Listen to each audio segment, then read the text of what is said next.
Games of Commander can often take way too long. You know the scene, you're hours in, it's past midnight, the owner of your LGS is giving you the evil eye of Orms by Gore, and the life total still looks something like this. Sometimes these are the best games ever, and you really don't want them to end. And sometimes these are grueling slugfests with runtimes comparable to Oppenheimer. Having spoken to lots of people in my pods, a lot of them share a similar sentiment to me when playing creature strategies. Something like, I'd rather just swing. Whether I win or lose, more games is always more fun. But it's also quite common to see games, particularly with newer players, where no one is attacking despite having ample opportunity, for fear of making enemies or presenting themselves as a threat. While often this fear eases over time as players become more acquainted with their decks, the overall game, and particularly the people in their pods, I think there are some mechanics that players, both new and old, can utilize to speed up games and get everyone playing more games of Magic. Monarch is a mechanic that was originally introduced in 2016's Conspiracy Take the Crown. The Monarch enters play when a card states, "You become the Monarch," often in the form of enters the battlefield effects. It is a marker that states, at the beginning of your end step, draw a card, and whenever a creature deals combat damage to you, its controller becomes the Monarch. This one is simple. Everyone loves, and needs, card draw, and funnily enough, it's a great incentive to get players actually swinging those big stompy creatures at each other. While only previously appearing in a few sets, multiple great Monarch cards like Queen Marquesa and Skyline Despot have seen reprints in Commander Masters in 2023, making the mechanic more available. There's also been a host of new Monarch cards introduced recently, like Aragorn King of Gondor and Forth Yorlingus in Universes Beyond Lord of the Rings. I love introducing the Monarch to games wherever possible. It's a great way of speeding up games through introducing more card draw to the game and allowing players to see and play more of their decks. And with the greater availability of these cards, it's really never been a better time to take the crown and encourage your friends to punch you in the face. Most players either love it or hate it, and the set it comes from has been the subject of some spicy discourse recently. Love you, Vince. The Initiative is a variant of the Venture mechanic and was introduced in Commander Legends Battle for Baldur's Gate.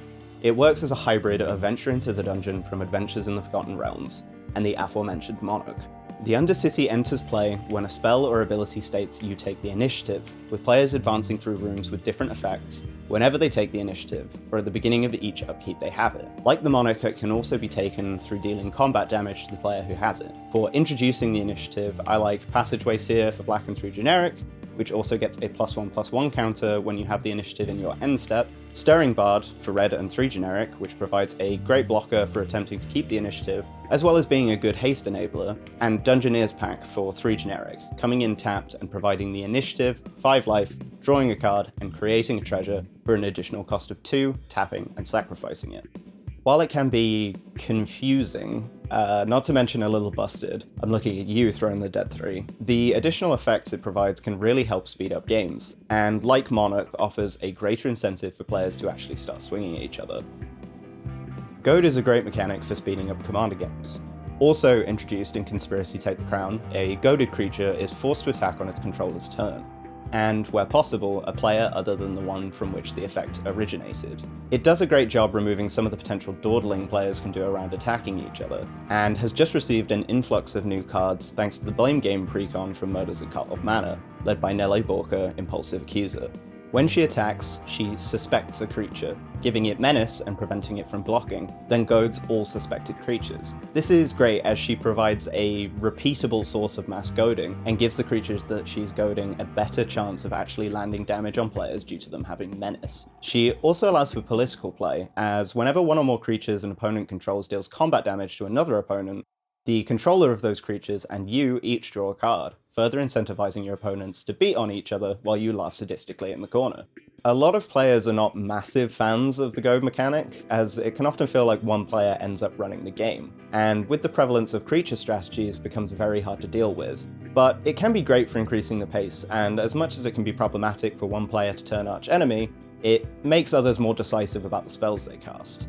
In addition to this, it's never been a better time to build a Goad-centered deck, as the aforementioned Blame Game precon also introduces a solution to the logical endgame of these lists, where they become largely useless due to there being only the Goader and the Goaded left in the game, and the effect providing no benefit. Hot Pursuit is an enchantment for 1 red and 1 generic, which reads, when Hot Pursuit enters the battlefield, suspect target creature an opponent controls. As long as Hot Pursuit remains on the battlefield, that creature is also goaded.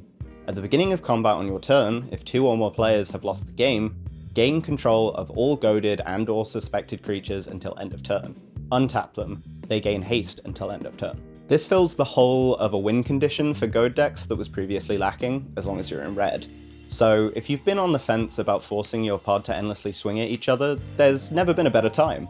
It also helps the Hot Pursuit is going for around 50 cents or so at time of recording as a single, so make sure to pick one up.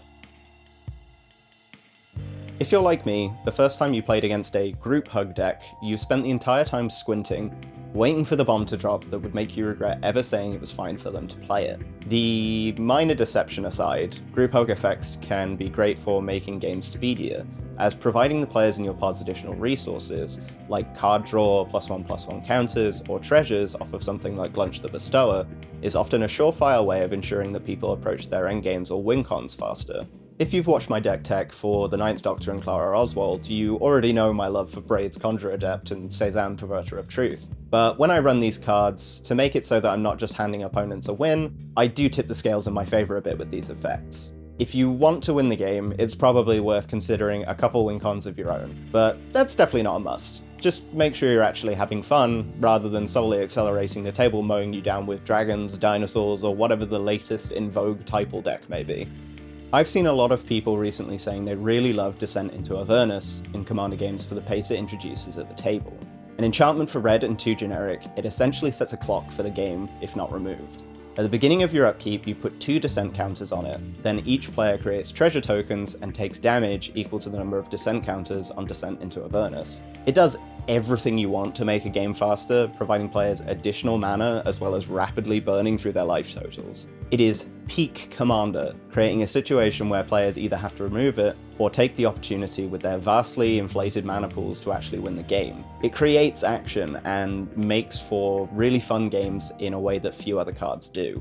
These are just a couple examples of some mechanics you can leverage to make your games faster, and I'm sure there are plenty you can think of beyond what I've suggested to maintain the pace. With that in mind, here's some other cards and mechanics at a rapid pace that can also help. But not all of these are as equitable or symmetrical as the ones suggested previously. I will also take the opportunity to say that it's worth considering running less board wipes in casual decks.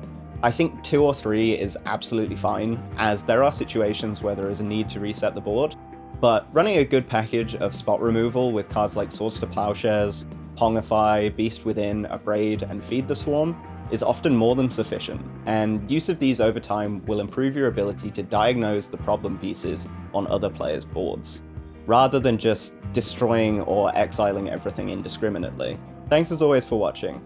I hope there are some mechanics here that you can start building into your decks to increase the pace of your games, and more importantly, play more Commander.